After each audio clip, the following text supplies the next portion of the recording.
안녕하십니까. 저는 나인네트웍스에서 대표이사를 맡고 있는 서영석입니다. 이렇게 귀한 시간을 내주셔서 감사드리고요. 금일 저는 클라우드 최신 동향, 그리고 특히 클라우드 인프라스트럭처에 좀 집중을 해가지고 말씀을 드릴 수 있도록 하겠습니다. 최근에 클라우드가 화두가 되면서 등등의 이야기들이 나오면서 굉장히 많은 클라우드에 대한 논의들이 진행되고 있는데요. 그러다 보니까 다양한 그 이야기들보다는 제품에 초점을 맞춰서 그 껴맞추기 식으로 말씀을 드리는 경우들이 굉장히 많이 있습니다. 그래서 저는 오늘 어떤 특정한 제품이나 특정한 솔루션의 디펜던시를 갖기보다는 클라우드에 대한 동향이 어떻게 되고 있고 전 세계적인 흐름이 어떻게 되고 있는지에 대한 설명에 좀 집중을 드릴 수 있도록 하겠습니다. 우선 이러한 것들을 말씀드리기에 앞서 나임이 과연 그런 것들을 딜리버리하기에 적정한 회사인가에 대한 생각들을 하실 수도 있을 거고요. 왜냐하면 저희가 그렇게 큰 기업이 아니다 보니까 저희 나임이라는 회사를 처음 들으신 분들도 계실 것 같아서 저희 나임에 대해서 간략하게 설명을 드리고요. 객관적으로 이런 설명들을 할 수 있을 만하다라는 인식을 좀 드릴 수 있도록 하겠습니다.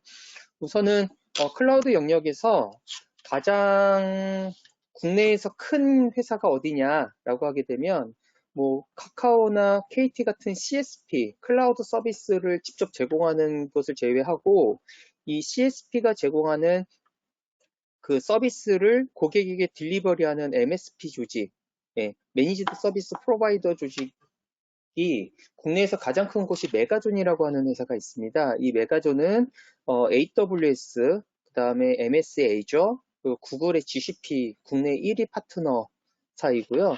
그리고 LG CNS하고 같이 합작으로 해가지고 그 클라우드 그램이라고 하는 자회사를 조인트 벤처를 가지고 있습니다. 한 28개 정도의 자회사를 가지고 있고요. 그러다 보니까 국내에서 퍼블릭 클라우드에 있어서는 가장 많은 정보들을 가지고 있는 곳이 메가존이겠죠. 그 중에서 저희 나임은 메가존 패밀리 내에서 프라이빗 클라우드와 하이브리드 클라우드를 전담하고 있는 조직입니다. 그러다 보니까 지금 보신 것처럼 자연스럽게 글로벌 그 프로바이더들, CSP들의 전략들도 자연스럽게 저희한테 노출이 되고 있고요.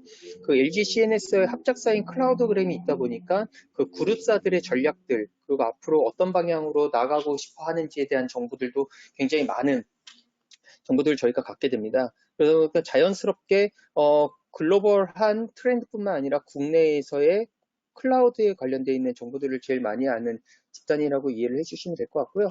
저희가 주로 하고 있는 분야들은 클라우드의 ISP나 디자인 컨설팅, 그 구축 운영, 그 운영 관리 플랫폼이라고 하는 것들 저희가 제공을 하고 프라이빗 클라우드와 퍼블릭 클라우드를 연동하는 하이브리드 클라우드 사업에 되게 많이 집중을 하다 보니까 자연스럽게 최신 트렌드들에 대해서 좀 많이 아는 편이 되고 있다고 이해를 해주시면 좋을 것 같습니다. 그래서 저희가 보시는 것처럼 레퍼런스 입장에서는 NHN 엔터테인먼트, 토스트 클라우드라고 하는 퍼블릭 클라우드를 제공하는 곳들도 저희 고객사에 있고요. 그리고 텔코, SKT나 뭐 KT도 저희 고객사 가운데 있고 지금 보시는 것처럼 국내에서 공공기관 쪽에서 특히나 최근에 클라우드의 이슈를 강하게 받았었던 것들은 다 저희의 고객사라고 이해를 해주시면 될 것 같습니다. 그러다 보니까 공공기관들의 발생하는 이슈들 그리고 글로벌하게 발생하는 이슈들 이런 것들이 간극은 어디에 있고 지금 현재 이슈 문제점들은 어떤 것이 있는지도 좀 저희가 잘 안다고 이해를 해주시면 좋을 것 같고요. 저희는 어떤 영업에 좀 특정 지어가지고서는 고객한테 딜리버리 한다기보다는 기술의 가치를 좀 많이 존중하는 편이어서요. 기술에 자부심 있는 회사입니다. 그래서 오늘 제가 말씀드린 거는 특정한 벤더에 종속되어져 있거나 어떤 특정한 솔루션에 편향되어져서 말씀드린다기보다는 전체적으로 클라우드에 대한 객관화되어져 있는 정보를 좀 드릴 수 있도록 하겠습니다. 그러면 저희가 좀 논의를 더 진전시키기 위해서는 반드시 저희가 가지고 있는 선입견을 좀 깨야 될 필요가 있어요. 그게 어떤 거냐면 지금까지 근 몇 년 동안에 우리가 클라우드라고 하면 특히나 공공 쪽에서 클라우드라고 하면 단순 서버 가상화나 VDI를 구성을 하고 클라우드라고 이야기한 적이 되게 많아요. 그러다 보니까 우리가 최근에 예전에 클라우드라는 용어들이 그렇게 많이 흔히 쓰이지 않았을 때는 클라우드라고 하니까 뭐 그런가 보다 이렇게 이해를 하셨는데 최근에 클라우드에 대한 논의들이 굉장히 많이 발생을 하면서 퍼블릭 클라우드에서의 장점들이 막 부각이 되는데 우리는 클라우드를 도입했다고 하지만 사실 클라우드의 그런 장점들을 전혀 누리지 못한 경우들이 많이 있거든요. 그래서 공공기관에서는 클라우드 도입해봤자 아무 쓸모가 없더라 라는 용어 그런 말씀들도 되게 많이 하세요. 근데 정확하게는 단순 서버 가상화나 VDI는 클라우드를 도입한 게 아니고요. 그냥 서버 가상화 솔루션을 도입하신 거고 VDI를 도입하셨다면 그냥 VDI 솔루션을 도입을 하신 겁니다. 그래서 클라우드라고는 굉장히 다르다라고 이해를 해주시는 게 저희의 논의의 좀 시작이어야 될 것 같고요. 그렇다면 진정한 클라우드를 어떻게 구축할 수 있을 것이냐가 오늘 논의의 굉장히 중요한 핵심이라고 이해를 해주시면 될 것 같습니다. 결론적으로는 지금의 프라이빗 클라우드를 구현하는 기술들은 이미 퍼블릭 클라우드를 구현할 수 있을 정도의 기술력은 향상이 되어져 있고 얘를 어떻게 퍼블릭 클라우드 라이크한 프라이빗 클라우드를 구성할 수 있을 것이냐. 그래서 신속하고 안정성을 확보하면서도 편리한 것들을 어떻게 제공할 수 있을 것이냐. 뭐 이런 것들에 대한 좀 논의들을 한다고 이해를 해주시면 될 것 같고요. 전 전체적으로 클라우드의 트렌드에 대해서 좀 설명을 드리는 게 중요할 것 같은데요. 아직도 우리나라 특히 공공기관 쪽에서는 퍼블릭 클라우드냐 프라이빗 클라우드냐를 굉장히 놓고 대립을 많이 하고 있어요. 그래서 뭐 민간 직클라우드라고 불리는 거는 퍼블릭 클라우드로 분류할 수 있을 거고요. 뭐 공공 클라우드 센터나 아니면 거점 클라우드 뭐 이런 논의들이 나온 거는 프라이빗 클라우드 성향이 되게 강하게 존재를 하죠. 근데 전 세계적인 트렌드를 보시게 되면 퍼블릭 클라우드로만 올리로 쓴다거나 프라이빗 클라우드로만 올리로 쓴다고 하는 고객들은 거의 사라지고 있는 상황입니다. 지금 이 도표에서도 보시는 것처럼 퍼블릭 클라우드만 올리로 쓴다고 하는 고객은 한 22% 정도가 되고요. 프라이빗 클라우드 올리로 쓴다는 고객은 한 2% 정도가 되고 결국은 퍼블릭 클라우드와 프라이빗 클라우드를 같이 쓰는 고객들이 점점 늘어나고 있습니다. 이 수치는 해마다 빠르게 증가하고 있고요. 그러다 보니까 자연스럽게 이제는 퍼블릭이냐 프라이빗이냐가 아니라 내가 어떠한 어플리케이션들 필요에 의해서는 퍼블릭에 올리고 어떠한 필요에 의해서는 프라이빗에 둬서 얘를 하이브리드로 하나의 플랫폼처럼 움직일 수 있게끔 어떻게 관리할 수 있을 것이냐. 이게 굉장히 중요한 이슈 사항으로 올라오고 있고요. 더욱이 전 세계적인 트렌드를 보시게 되면 우리는 무슨 퍼블릭 클라우드를 쓴다면 카카오를 쓸까? 네이버를 쓸까? 아니면 뭐 KT를 쓸까? 뭐 이런 형태로 논의들을 많이 나고 있는데요. 트렌드는 국내의 엔터프라이즈들도 마찬가지입니다. 더 이상 어떤 특정한 벤더에 종속된다기보다는 퍼블릭 클라우드도 다양하게, 프라이빗 클라우드도 다양하게 쓰는 형태가 되고 있습니다. 이 수치는 점점 늘어나고 있어요. 그러다 보니까 퍼블릭 클라우드도 멀티 벤더로 쓰고 프라이빗 클라우드도 멀티 벤더로 써서 나의 어플리케이션에 최적화되어져 있는 걸 내가 원하는 대로 쓰겠다. 더 이상은 어떤 특정한 벤더의 솔루션들에 국한되지 않겠다라고 하는 것이 최근의 트렌드라고 보시면 될 것 같고요. 이런 것을 반영하는 것들이 최근에 기술로도 반영이 되어지고 있는데요. 그 어떤 말씀이냐면 퍼블릭 클라우드의 대표 주자들이 AWS, Azure, 구글, 뭐 IBM 이런 곳이죠. 알리바바도 최근에 많이 올라오고 있고요. OCI도 오라클도 OCI라고 해서 오라클도 클라우드를 많이 제공하고 있는데 지금 보시는 것처럼 퍼블릭 클라우드를 사용하시던 분들이 퍼블릭 클라우드의 프로바이더들이 이제는 프라이빗 클라우드하고 연동하는 기술들에 대해서 굉장히 관심들을 많이 갖고 있어요. AWS, Azure, IBM, 구글이 이미 프라이빗 클라우드하고 하나의 플랫폼처럼 연동하는 기술들을 다 제공을 하고 있습니다. 그래서 더 이상은 퍼블릭 클라우드의 솔루션들로 제공하는 것이 아니라 프라이빗 클라우드하고 자원을 묶는 형태로 제공을 하고 있다는 것을 지금 보시면 아실 수 있을 거고요. 좀 더 구체적으로 들어가면 AWS의 아웃포스트라고 하는 솔루션이 있습니다. 이 AWS의 아웃포스트는 제가 인터넷으로 나 서버 몇 개 필요해요? 스토리지 몇 개 필요해요? 네트워크 뭐 밴드위스가 얼마큼 필요합니다. 라고 하게 되면 이게 예전에는 우리가 퍼블릭 클라우드를 사용할 때는 퍼블릭 클라우드 안에서 구현이 됐었잖아요. 근데 지금 보시는 것처럼 렉체 그 기사님이 갖고 오셔가지고 나의 데이터 센터 또는 나의 전산실에다가 장비를 통 놓고 가세요. 그리고 툭 놓고 전기를 꽂고 케이블링을 해주시고 딱 가서 전기를 올리게 되면 바로 퍼블릭 클라우드하고 연동되어지는 아키텍처를 가져가고 있습니다. 이거를 AW 아웃포스트라고 이야기를 하고 있고요. 이게 먼 나라의 이야기가 아닐까라고 생각을 하시는데, 뭐, 최근에 많이 듣는, 뭐, 엣지 클라우드, 뭐, 5G 관련돼 있는 뭐, 이런 클라우드 얘기하실 때는 다 이런 형태로 제공되고 있고요. 국내에서도 네이버에서는 네로 클라우드라는 용어로, 그다음에 카카오에서는 인스톨러블 클라우드라고 해가지고, 방금 전에 말씀드렸었던 채로 내가 서버가 몇 개가 필요하고 스토리지가 얼마나 필요하고 네트워크가 얼마나 필요합니다라고 하게 되면 이 맥체에 갖고 와가지고 꽂아서 바로 클라우드를 구현해주는 방식을 하고 있죠. 이게 프라이빗 클라우드의 기술들을 따로 갖고 있는 게 아니라 퍼블릭 클라우드에서 사용하고 있는 거를 그대로 렉으로 실어가지고선 프라이빗 클라우드에서 구현해주는 기술이라고 보시면 될 것 같고요.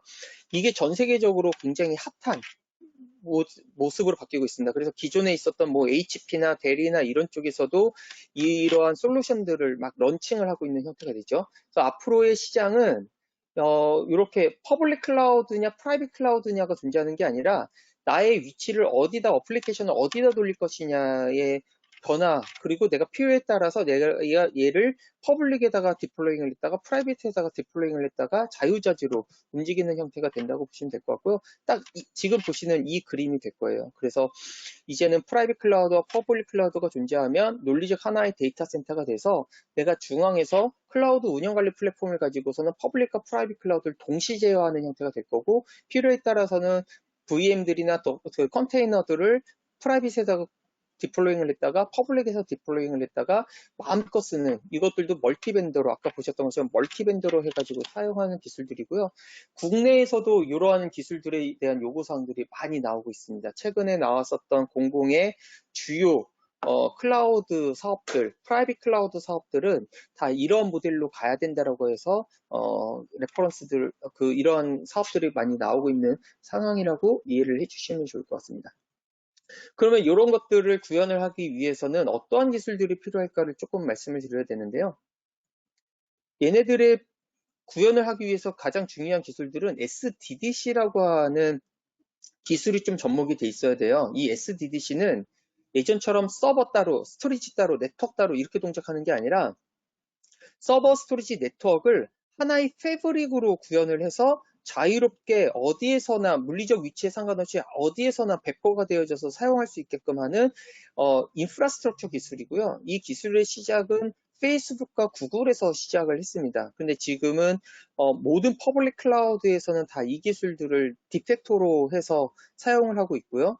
프라이빗 클라우드에서도 이 기술들이 점점 좀 들어오고 있습니다. 근데 최근에 막 이런저런 곳에서 SDDC 이야기들이 나오니까 아까 보셨던 것처럼 단순히 서버가 상하를 해놓고 스토리지가 상하를 해놓고 네트워크가 상하를 해놓고서는 우리는 SDDC로 구성을 했다고 하는 경우들이 되게 많아요. 특히나 최근에 뭐 HCI라고 하는 기술들이 막 이야기가 나오면서 컴퓨팅과 스토리지를 하게 되면 이건 클라우드입니다 라고 이야기하는 경우가 있는데요. 그렇진 않고 저희가 아까도 말씀드린 것처럼 서버, 스토리지, 네트워크라고 하는 자원들이 개별적으로 동작하는 것이 아니라 얘네가 하나의 패브릭으로 구성을 돼서 이 자동화 솔루션에 의해서 서버 스토리지 네트워크가 동시에 제어가 되어질 수 있어야 돼요. 그래서 내가 VM이나 컨테이너를 배포를 할 때 네트워크의 그 자원을 바로 인지를 해가지고 배포할 수 있는 형태가 되어지고, 내가 VM이나 컨테이너가 다른 쪽으로 이동을 할 때 그거에 맞춰가지고 스토리지나 네트워크 정보들이 다 변경을 시킬 수 있는 이러한 형태로 제공이 돼야 되는데, 그건 잠시 후에 좀 더 말씀을 드릴 거고요.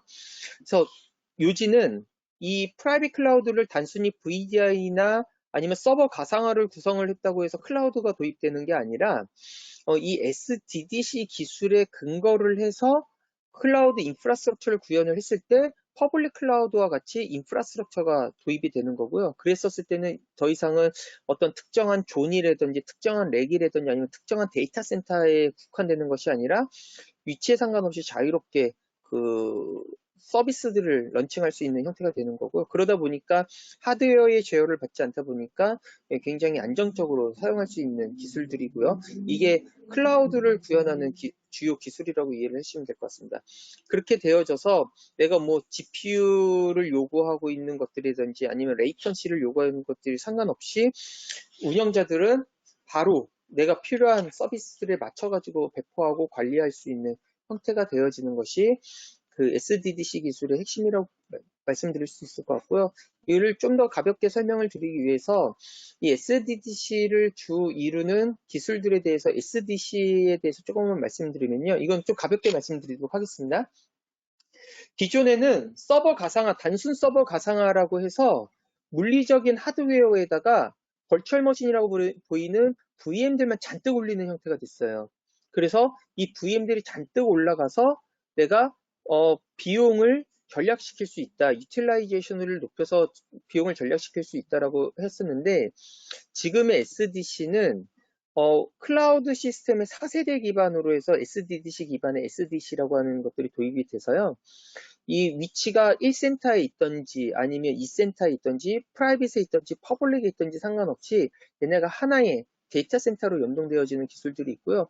아까 말씀드렸었던 뭐 구글이나 IBM이나 AWS에서 프라이빗과 퍼블릭을 연동하는 기술들이 다 나온다는 거는 그 SDC 자체가 이제 클라우드형으로 해서 서로 연동된다는 것들을 보여주는 거고요. 그러면 이렇게 됐을 때 어떠한 장점들이 있을까라고 하게 되면 지금의 상황에서는 어떠한 스위치에 장애가 났어요. 스위치가 장애가 나면 VM들은 서버 가상화가 되어져 있는 VM들은 이 스위치의 장애를 인지할 수가 없죠. 그러다 보니까 뭐 장애가 나고 나면 얘를 어떻게 움직여야 될지를 전혀 모르는 상태예요. 그래서 담당자들이 가서 스위치가 장애가 났네? 라는 걸 한참 후에 확인을 해서 얘를 강제적으로 딴 쪽으로 넘기고 해당되어진 스위치에 넘어간 쪽에다 막 일일이 컨피그레이션을 변경시켜주고 이런 작업들을 하셔야 되는데요. 지금은 얘를 SDDC로 구성을 하게 되면 특정 스위치에 장애가 나면 중요하다고 사전에 선별해 놨었던 VM들을 다른 스위치가 존재하는 호스트 물리적 서버 쪽으로 싹 옮겨요. VM들을 자동으로. 그러면 얘가 넘어갔었을 때 레거시에서는 이 네트워크에 세팅이 되어 있지 않기 때문에 넘어간다고 해서도 통신을 시킬 수가 없거든요. 근데 지금 SDDC는 서버 스토리지 네트워크가 하나처럼 움직이게 되니까 얘가 넘어갔었을 때 네트워크 쪽에서 얘를 인지를 해서 바로 이쪽에서 통신될 수 있게끔 싹 바꿔주는 거예요. 그러니까 SDDC나 클라우드를 가게 되면 왜 안정성이 높아지냐면 장애가 없는 게 아니라 장애가 나면 예전에는 어떤 하드웨어나 소프트웨어에 장애가 나면 이게 서비스에 직결해가지고 서비스가 안 되는 다운이 발생하는 현상들이 발생을 했는데 이제는 하드웨어나 소프트웨어 쪽에 이 인프라를 구현해주는 하드웨어나 소프트웨어 쪽에 장애가 생기게 되면 그 장애를 인지해서 이 서비스를 제공하는 VM들을 다른 쪽으로 넘겨서 서비스 안정성들을 확보해 주는 거죠. 그래서 장애는 여전히 존재하나 이게 어플리케이션과 서비스에 영향을 주지 않는 형태로 존재하게끔 되어지는 겁니다. 이게 우리가 퍼블릭 클라우드에서도 하드웨어는 빈번하게 장애가 발생을 하는데 우리가 잘못되는 패치만을 하지 않는다면 퍼블릭 클라우드에서는 서비스가 1년 360일 거의 끊기는 걸 경험 안 하실 거거든요. 그 이유가 장애가 없는 게 아니라 방금 전에 말씀드린 것처럼 서버 스토리지 네트워크가 하나처럼 움직이게 되니까 다른 쪽으로 서비스의 연속성들을 계속 보장하는 거예요. 근데 저희가 공공 쪽에서 제일 중요한 거는 안정성을 계속 확보하는 거잖아요. 대국민 서비스를 하는 것들이 굉장히 많이 있고 그 시스템 간 연계하는 것들이 굉장히 많이 있기 때문에 서비스를 얼마나 안정성을 확보할 수 있느냐가 되게 중요한 건데 클라우드 인프라스트럭처를 구현하게 되면 이러한 형태의 안정성을 확보할 수 있게끔 되어진 겁니다. 그리고 그것들이 예전에는 뭐 스위치가 100개라고 하면 그 100개에 대해서 다 일일이 컨피그레이션을 해줬었어야 되는데 지금은 얘를 패브릭으로 묶게 되니까 100개에 일일이 들어가는 것이 아니라 얘를 하나의 센터로 움직일 수 있게끔 해주는 거고요. 그러다 보니까 얘도 당연히 안정성이나 이런 것들이 되게 높아지는데 예로 이런 거죠. 저희 고객사에서도 실제로 있었던 일인데요. 그리고 지금 거의 모든 데이터 센터들 아니면 지금 갖고 계신 전산실이 현재라고 제가 그려드린 이 그림으로 구성이 돼 있으실 거예요. 그래서 뭐 A 업무끼리, B 업무끼리, Z 업무끼리 다 나눠서 별도로 구성을 하시는 방식이 됩니다. 저희 고객사는 이 업무가 50개여가지고요. 이 50개로 나누다 보니까 파이어라고 L4를 이중화씩 하니까 뭐 L4 100개, 파이어 100개씩이 들어가 있는 거예요. 근데 사용률은 1%가 넘지 않았었거든요. 근데 이거를 방금 전에 말씀드렸던 SDDC 방식으로 도입을 하게끔 되어지면 얘가 하나의 인티그레이션 되는 모습으로 바뀌게끔 되어져요. 그래서 저희 고객사 같은 경우에는 파이어라고 L4를 100개씩 사용하던 고객이 4개로 줄였습니다. 파이어 4개, L4 4개로. 그러다 보니까 굉장히 공간적인 효율성도 가져올 수 있게 되고 비용적인 효율성들도 가져올 수 있는 형태가 되어졌고요. 지금 보시는 것처럼 내가 원하는 대로 그림을 그리듯이 그 네트워크를 디자인할 수가 있어서 기존에는 뭔가 작업을 하려고 하면은 네트워크에서 어떤 변화들을 주시려고 하게 되면 서비스 다운타임을 가져가야 되고 공지해야 되고 뭐 이런 것들이 있었는데요. 지금은 업무, 뭐 내가 다른 쪽에서 작업을 한다고 해도 업무에 영향을 주지 않는 형태로 해서 다 테넌트를 나눠서 구현하는 방식으로 많이 사용들 하고 계십니다. 이게 언더레이 SDN에 대해서 설명드린 거고, 이 언더레이 SDN은 물리적인 네트워크 장비에서 구현되는 기술들이고요. 최근에 나오고 있는 컨테이너에 대해서 가볍게 설명을 좀 드릴 필요가 있을 것 같습니다. 컨테이너라고 하는 거는 서버 가상화에서 이 게스트 OS라고 불리는 부분을 빼는 거예요.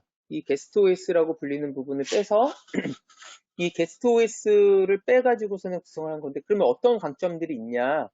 이런 거죠.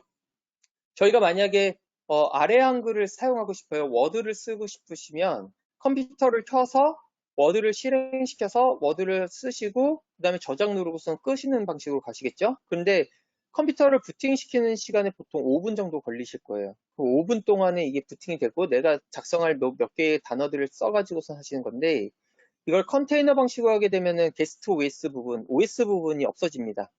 여기가 없어지고 바로 여기에 바이너리로 올라오는 거죠. 그러면 지금은 OS가 없이 그냥 바로 워드만 실행시켰다가 끄시는 방식으로 가니까 굉장히 빠르게 동작을 시킬 수 있는 형태가 되어지겠죠. 그게 일반적으로 방식을 하는 컨테이너라고 이해를 해주시면 될 것 같고요. 근데 요즘에 최근에 뭐 MSA나 마이크로 서비스나 파스 뭐 이런 용어들이 나오고 있는데요. 그게 어떤 건지를 간단하게만 좀 설명을 드릴 필요가 있을 것 같은데요. 여기에서는 지금까지 우리가 구현한 방식은 이런 방식이에요. 이게 모놀로틱스라는 방식이고 컨테이너를 이용해서 파스가 요즘 이야기하고 있는 거는 마이크로 서비스 아키텍처라고 해서 MSA 아키텍처입니다. 얘를 가볍게 좀 설명을 드릴게요. 우리가 네이버 창이 있다고 하면 네이버 창에서는 검색창이 있고 로그인 창이 있고 신문을 보는 데가 있고 또 각 저기 카테고리가 나눠져 있는 것들이 있을 거잖아요.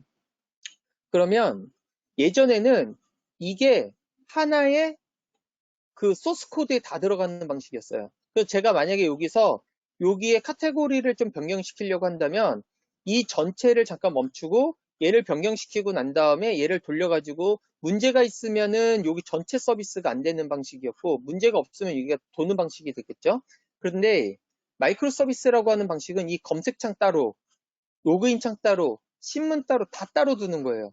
그리고 얘네들을 서로 통신할 수 있게끔 연결만 해놓는 방식입니다. 그래서 이렇게 다 나눠놓는 방식이에요. 기존에 있었던 우리가 썼던 방식들은 얘네들을 갖다가 하나하나에다가 다 놓는 방식이었다고 한다면 지금의 방식들은 얘네들을 각각 다 나눠놓고선 여기 안에서 이중화를 막 거는 방식으로 구성이 됩니다. 그렇게 되면 제가 로그인 창을 좀 바꾸고 싶어요.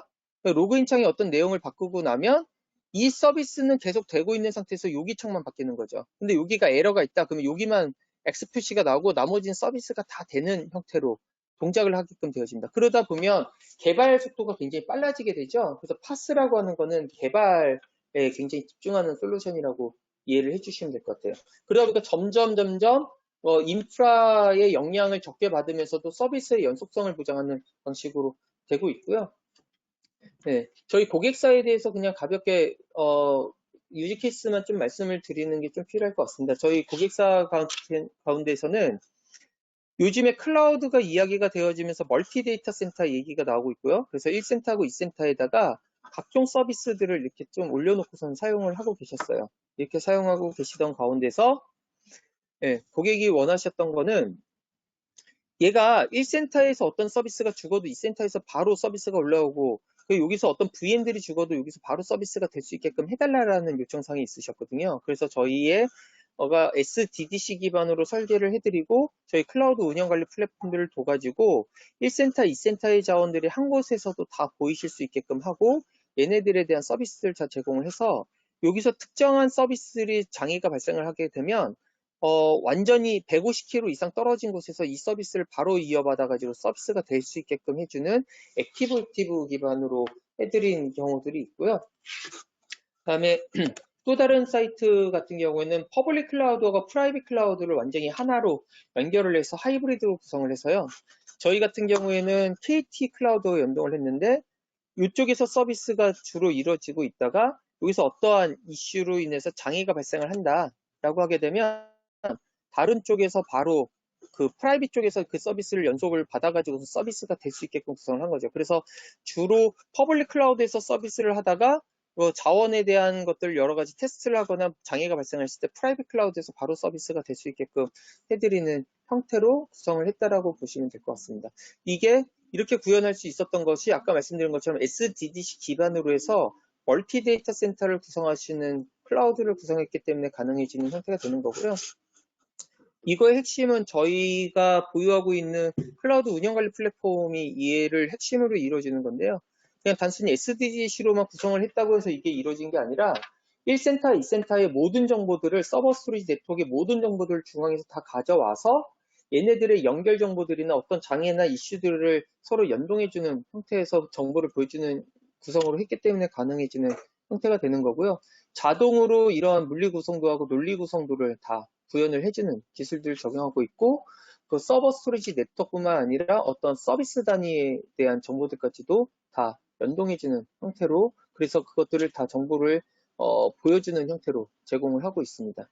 네. 그리고 저희가 웹 와스 DB에 대해서 VM들이나 네트워크에 대해서 프로비저닝 할 때도 한 번에 다 양 센터에서 한 번에 다 제공을 해줄 수 있는 형태가 되어 있고 모니터링 기술들도 적용되어져 있습니다.